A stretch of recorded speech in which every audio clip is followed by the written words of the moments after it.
Hello दोस्तों, स्वागत है आपका हमारे यूट्यूब चैनल स्टडी डायलॉग्स में।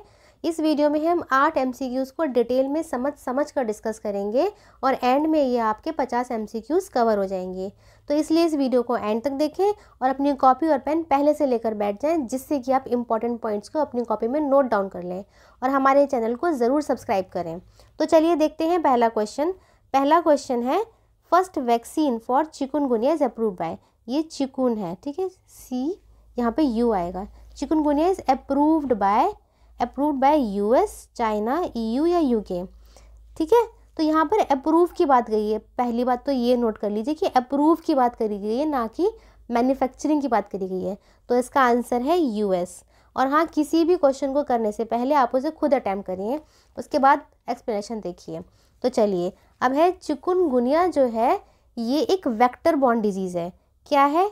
एक वेक्टर बॉर्न डिजीज़ है। वेक्टर का मतलब क्या होता है कि किस मीडिएशन से हो रही है, किस एजेंट के द्वारा ये हो रही है, किस मीडिएटर से हो रही है। तो यहाँ पर जो मीडिएटर है वो है मॉस्किटो। मॉस्किटो मतलब मच्छर के द्वारा फैलाई जाती है। एक इंसान से दूसरे इंसान में उसको मच्छर फैला रहा है, ठीक है। अब यहाँ पर दो तरह के मच्छर हैं। एक तो है एडीज इजिप्टी। क्या है? Aedes aegypti. और दूसरा है एडीज एल्बोपिक्टस, ठीक है। अब ये बहुत इंपॉर्टेंट है, ये ऐसे नाम पूछ लेते हैं यहाँ पर MCQ में, ठीक है। तो चलिए, और हाँ, यहाँ पर वायरस ट्रांसमिट होता है। क्या ट्रांसमिट होता है? वायरस, ना कि बैक्टीरिया ट्रांसमिट हो रहा है। ये बहुत इंपॉर्टेंट है कि वायरस ट्रांसमिट हो रहा है। चलिए नेक्स्ट क्वेश्चन को देखते हैं। नेक्स्ट क्वेश्चन में है PMPVTG डेवलपमेंट मिशन। ये एक मिशन की बात हो रही है। कौन सा मिशन है? PMPVTG development mission launch recently by. किसने करा है? PM मोदी ने, अमित शाह ने, द्रौपदी मुर्मू या राजनाथ, किसने करा है? तो इसका सही आंसर आएगा PM मोदी जी ने करा है, ठीक है। अब यहाँ पर अगर आप इस क्वेश्चन को ऊपर देखोगे तो प्रधानमंत्री पर्टिकुलरली वल्नरेबल ट्राइबल ग्रुप के डेवलपमेंट मिशन की बात हो रही है। तो पहले तो ये है कि ये PVTG है क्या, ठीक है। अब इसको इस तरह समझते हैं कि अगर मानिए कि हमारे पूरे देश की पॉपुलेशन है, तो आप ये लोग जानते होंगे पहले से ही कि हमारे यहाँ पर जो ट्राइबल्स हैं वो 8.6% ट्राइबल पॉपुलेशन है।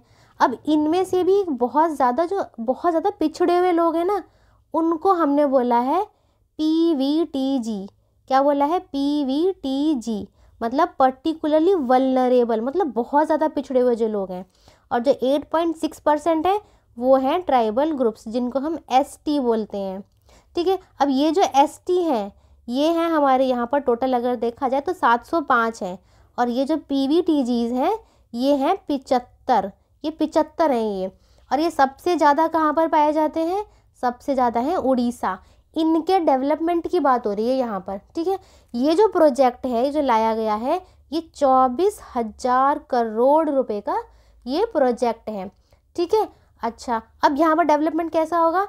यहाँ पर डेवलपमेंट इस तरह का होगा कि यहाँ पर रोड बनाए जाएंगे, इन लोगों को इलेक्ट्रिसिटी दी जाएगी, इन लोगों के सैनिटेशन को इम्प्रूव करा जाएगा, सेफ हाउसेस दिए जाएंगे, है ना, जैसे पक्के घर होते हैं इस तरह से। क्लीन वाटर दिया जाएगा, क्योंकि गंदे पानी से भी बहुत सारी बीमारियाँ होती हैं, एटसेट्रा, इस तरह के और भी बहुत सारे काम, ठीक है। तो ये इतने सारे जो इम्पोर्टेंट पॉइंट्स हैं इनको नोट कर लो, ठीक है, याद भी कर लेना इनको। चलो आगे चलते हैं। क्वेश्चन नंबर है 3। अब क्वेश्चन नंबर 3 है, which north eastern state allow women reservation. अब यहाँ पर नॉर्थ ईस्टर्न स्टेट की बात हो रही है। नॉर्थ ईस्टर्न स्टेट का मतलब पता है क्या है? जैसे कि ये देखो, ये हमारी कंट्री है यहाँ पर, ठीक है। अब ये वाला जो एरिया आता है, हम इस पूरे एरिया को बोलते हैं नॉर्थ ईस्ट, मतलब उत्तर पूर्व, ठीक है। तो अब यहाँ पर बोला गया है कि कौन से नॉर्थ ईस्टर्न स्टेट्स में वुमेन रिजर्वेशन लोकल बॉडीज़ में अलाउ करा गया है। मणिपुर में, नागालैंड, त्रिपुरा, मेघालय। तो इसका आंसर आएगा नागालैंड में। रिसेंटली नागालैंड में, ये जो एरिया है यहाँ पर, ये नागालैंड स्टेट है, यहाँ पर अभी अलाउ करा गया है। अच्छा, पहले ये नहीं था, कुछ महीनों से यहाँ ये खबरें बहुत ज़्यादा आ रही थी। वैसे कई सालों से ये कन्फ्लिक्ट चल रहा है कि यहाँ पर वुमेन्स को रिजर्वेशन नहीं दिया जाता, लेकिन अब ये लोग वुमेन को रिजर्वेशन दे रहे हैं। अच्छा, अब हमारे कॉन्स्टिट्यूशन में नागालैंड में आर्टिकल 371A के तहत, ठीक है, यहाँ पर नागालैंड को क्या दिया गया है, स्पेशल स्टेटस दिया गया है। स्पेशल स्टेटस का मतलब क्या है कि यहाँ पर अपने कस्टम ट्रेडिशंस को प्रिजर्व रखने के लिए अपने लॉज वगैरह खुद बना सकते हैं। तो इसी के लिए उन्होंने, अब तक वुमेन को रिजर्वेशन नहीं दिया गया था, ठीक है, नहीं दिया था, लेकिन अब इन्होंने दे दिया है, क्योंकि हमारे कॉन्स्टिट्यूशन में पहले से ही क्या है, आर्टिकल 73 और आर्टिकल 74 सॉरी आर्टिकल नहीं है ये, 73 और 74 कॉन्स्टिट्यूशन अमेंडमेंट एक्ट के अकॉर्डिंग 33% रिजर्वेशन वुमेन के लिए पहले ही दे रखा है लोकल बॉडीज़ में, ठीक है। इन्होंने नहीं दिया था, लेकिन इन्होंने दे दिया है। ओके, तो चलिए साथ साथ नोट करते चलिए इन चीज़ों को। आगे चलते हैं। क्वेश्चन नंबर है 4 में क्या है, हेडलाइन इन्फ्लेशन रेफर टू। यहाँ पर हेडलाइन इन्फ्लेशन की बात करी गई। इन्फ्लेशन मतलब महंगाई से रिलेशन है यहाँ पर। तो फर्स्ट ऑप्शन है change in value of all goods in the basket. Basket में जितनी भी गुड्स हैं उन सब की वैल्यू में चेंज। या फिर दूसरा ऑप्शन है change in value of all goods excluding food and fuel. या एक बास्केट में जितने भी गुड्स हैं उसमें से फूड और फ्यूल को अगर निकाल दिया जाए, उनकी वैल्यू में अगर बदलाव हो रहा है, तो क्या वो है हेडलाइन इन्फ्लेशन। या फिर change in value of wages, या फिर नन ऑफ द अबव। तो इसका आंसर है change in value of all goods in the basket, ठीक है। अब हम इसको इस तरह समझते हैं कि जैसे मानिए ये एक बास्केट है, ठीक है। अब इस बास्केट में फूड भी है, फ्यूल भी है और दूसरे गुड्स भी हैं। जब इनकी वैल्यू में चेंज होगा तो उस इन्फ्लेशन को हम कहेंगे हेडलाइन इन्फ्लेशन, ठीक। जो हमारा आंसर है change in value of all goods in the basket. अब दूसरा समझते हैं। एक टर्म होती है कोर वैल्यू इन्फ्लेशन। तो कोर वैल्यू में क्या होता है, जब हम किसी वैल्यू में क्या करते हैं,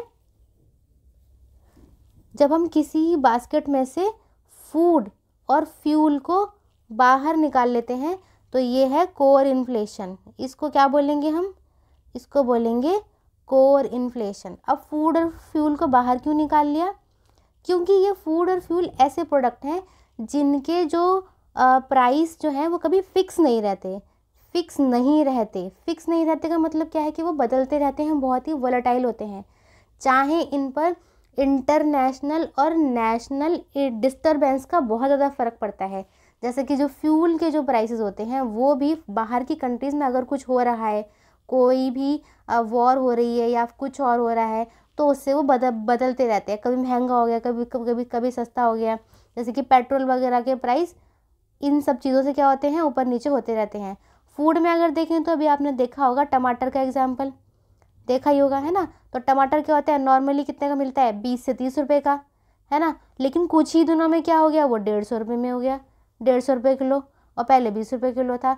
तो क्या हम इन चीज़ों से, पेट्रोल और फूड से कोर इन्फ्लेशन निकाल सकते हैं? नहीं। कोर इन्फ्लेशन वो प्रोडक्ट है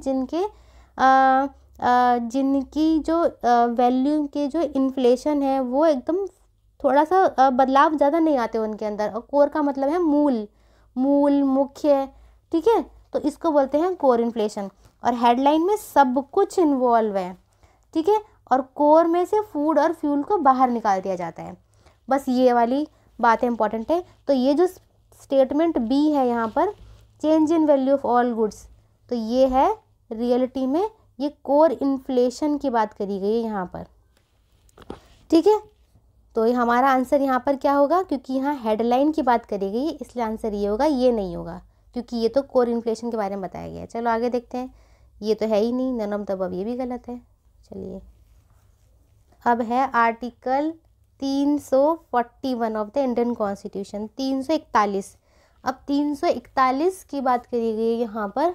तो सबसे पहली बात, इसके ऑप्शन देखते हैं। यहाँ पर president can notify schedule cast. यहाँ एससी का मतलब है शेड्यूल कास्ट, ये कास्ट है, ठीक है। Schedule caste in the state after consulting to governor. CM can notify schedule caste in the state, या विधानसभा कैन नोटिफाई, कौन कर सकता है, या नन ऑफ द अबव। तो इसका जो सही आंसर है वो है प्रेसिडेंट कैन नोटिफाई।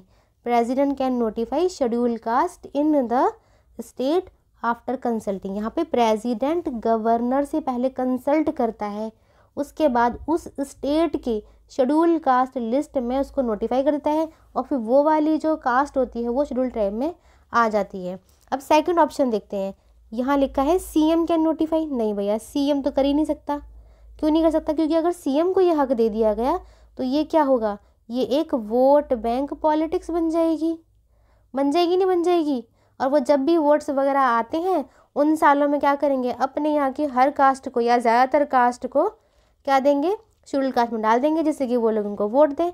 तो ये भी नहीं है, तो ये गलत हो गया। इसी तरह से विधानसभा को भी ये हक नहीं है। ठीक है, तो इसका आंसर क्या होगा, ये। और ये जो आर्टिकल 341 है ना, ये 341, ये हमारे कॉन्स्टिट्यूशन के पार्ट 16 में आता है। अच्छा, अगर आपको और भी MCQ जैसे हमने अभी यहाँ पढ़ाए हैं ऐसे पढ़ने हैं, पॉलिटी के पढ़ने हैं, तो हमारी एक पहले से सीरीज़ चल रही है पॉलिटी MCQs की, तो आप वो वाली वीडियोस भी देख सकते हो। ठीक है, इसी तरह से हमारी मंथली करंट अफेयर की वीडियोस हैं, आप वो देख सकते हो। और अगर आपको ट्रिक से पढ़ना है तो उनकी वीडियोस भी हैं, वो भी आप देख सकते हो। हमारे चैनल को विजिट करके अंदर जाके देख सकते हो और हमारे चैनल को सब्सक्राइब करें। चलिए आगे देखते हैं अगला क्वेश्चन। अगला क्वेश्चन है जनजातीय गौरव दिवस। जनजातीय का क्या मतलब है? जनजातीय से हमारा मतलब है शेड्यूल्ड ट्राइब से, कि शेड्यूल्ड ट्राइब का जो गौरव दिवस है वो किस दिन मनाया जाता है, 16 सितंबर, 15 सितंबर, 16 अक्टूबर या 11 नवंबर। तो इसका सही आंसर है 15 नवंबर। ठीक है, 15 नवंबर क्यों है? क्योंकि 15 नवंबर को बिरसा मुंडा की, किसकी? बिरसा मुंडा की बर्थ एनिवर्सरी होती है। ठीक है, इसी दिन 15 नवंबर 2000 को, कौन सा सन था? 2000, और 15 नवंबर ही थी। इस दिन क्या बना था? झारखंड बना था। ठीक है, और ये जो जनजातीय गौरव दिवस है ना, ये 2021 से मनाया जा रहा है। ठीक, और हमने ये पढ़ लिया झारखंड बना था, और झारखंड जो था वो हमारे देश का 28वां स्टेट था। ठीक है, और बिरसा मुंडा कौन थे? बिरसा मुंडा जो थे ये एक इंडियन ट्राइबल इंडिपेंडेंट एक्टिविस्ट थे, जो कि मुंडा ट्राइब से बिलोंग करते थे। ठीक है, अब इन्होंने ये जो हमारे यहाँ पर जो पहले ब्रिटिश लोग राज करते थे ना, ये हमारे देश के लोगों को क्रिश्चियन धर्म में कन्वर्ट कर रहे थे, तो उन्होंने इस चीज़ के अगेंस्ट रिवॉल्ट करा था। इसीलिए हम इनको क्या बोलते हैं, इनको भगवान के रूप में भी पूजा जाता है झारखंड के स्टेट में। तो ये क्वेश्चन बहुत इंपॉर्टेंट है, नोट कर लीजिए सारे पॉइंट्स। चलिए आगे चलते हैं। आगे है सात किंग वाइल्ड लाइफ सेंचुरी। सात किंग, ठीक है, सात किंग वाइल्ड लाइफ सेंचुरी। अभी सात किंग के नाम को देखकर अगर हम वैसे ही कभी कभी क्या करते हैं, हम लोग ऐसे ही क्वेश्चन जो है ना उनके आंसर लगाने की कोशिश करते हैं कि चलो नाम को देख के लगा देते हैं। वैसे लग रहा है कि कोई हमारे ही देश का नॉर्थ ईस्टर्न स्टेट होगा, लेकिन ऐसा नहीं है। इसका आंसर है भूटान। सात किंग वाइल्ड लाइफ सेंचुरी कहाँ पर है? भूटान में है। ये देखिए, इसको इसमें देख लेते हैं, यहाँ पर, यहाँ भूटान है तो यहाँ पर है सात किंग वाइल्ड लाइफ सेंचुरी। ठीक है, अब भूटान जो है ना, हम थोड़ा भूटान के बारे में जान लेते हैं कि भूटान क्या है। ये देखो, भूटान जो है वो अपने देश की जो GDP है उसको GDH में नापता है, मतलब ग्रॉस डोमेस्टिक हैप्पीनेस, इसमें नापता है वो। ठीक है, वो अपने यहाँ के लोगों की हैप्पीनेस और वेलबींग, इन दो चीज़ों से ये देखता है कि मेरे यहाँ पर कितना डेवलपमेंट हुआ है। ठीक है, वो GDP में ही नापता, वो ऐसे नहीं देखता। वो देखता है मेरे यहाँ के लोग कितने खुश हैं, मेरे यहाँ कितनी ग्रीनरी है। इसी को चलते एक प्रोजेक्ट था BBIN, मतलब क्या है, बांग्लादेश, भूटान, इंडिया और नेपाल, ये वाला एक प्रोजेक्ट था जो कि रोड कनेक्टिविटी का प्रोजेक्ट था, कि यहाँ पर हम इस एरिया में हम क्या करेंगे, रोड कनेक्टिविटी बढ़ाएंगे। लेकिन भूटान ने इसमें आने से मना कर दिया था, क्योंकि उसने क्या बोला कि मेरे यहाँ के बहुत ज़्यादा फॉरेस्ट कट जाएंगे तो पॉपुलेशन काफ़ी दुखी हो जाएगी और मेरे यहाँ का डेवलपमेंट जो है से नेगेटिव में चला जाएगा। इसलिए उसने इस प्रोजेक्ट से अपना वो हटा लिया। ठीक है, चलिए अब नेक्स्ट क्वेश्चन देखते हैं। नेक्स्ट है यनर, ये डाग है, DAG आएगा यहाँ पर। ठीक है, यनर डाग, land of fire blazes. Fire blazes का मतलब है कि यहाँ पर कॉन्टीन्यूसली आग जलती रहती है। ये अजरबैजान में है, उज्बेकिस्तान, कजाकिस्तान या तुर्कमेनिस्तान, किस में है? तो इसका आंसर है अज़रबैजान में है। अब देखो ये एक ऐसी जगह है, एक बहुत बड़ा गड्ढा है ये, जहाँ पर कई हजारों सालों से आग जल रही है, हजारों सालों से। इतने ज़्यादा दिन हो गए इसको चलते चलते कि ये एक टूरिस्ट स्पॉट बन गया है और लोग यहाँ पर आकर जो है वो फ़ोटो क्लिक करवाते हैं अपने। अब ये देख लेते हैं ये है कहाँ पर। तो देखिए अगर हम देखें तो ये है रशिया, ये अज़रबैजान है। ये मैप में इसको देख लेते हैं, ये अज़रबैजान है, इसके यहाँ पर है रशिया, इसके दूसरा नेबर है जॉर्जिया और यहाँ पर है आर्मेनिया। नीचे की तरफ आता है ईरान। और ये वाला जो ये एरिया बचता है ना यहाँ पर, ये वाला जो एरिया है ये पड़ता है कैस्पियन सी का। और इस जगह अज़रबैजान में ये जो जगह है ये है जो अभी हमने बताया यारडंग, ये वाला, ये जो हमने बताया ना यारडंग, ये यनरडाग, ये है, ठीक है। अब ये यहाँ पर क्या है कि ये जियोलॉजिकल चेंजेस होने से बनी है ये। यहाँ पर इस जगह पर नेचुरल गैस के डिपॉजिट्स हैं, इसीलिए कॉन्टीन्यूसली हजारों सालों से ये जल रही है, ठीक है। और ये किसके पास है ये बाकू, अज़रबैजान की कैपिटल है बाकू, उसके पास है। तो फ्रेंड्स अभी आपने देखा हमने 8 क्वेश्चन डिस्कस करे, डिटेल में डिस्कस करे। आपको इन टॉपिक में से किसी में भी कोई भी डाउट है तो हमारे कमेंट सेक्शन में हमें बताएं। हमारे चैनल को सब्सक्राइब करें, लाइक करें, इस वीडियो को अपने फ्रेंड्स के साथ शेयर करें। तो चलिए मिलते हैं नेक्स्ट वीडियो में। Happy learning.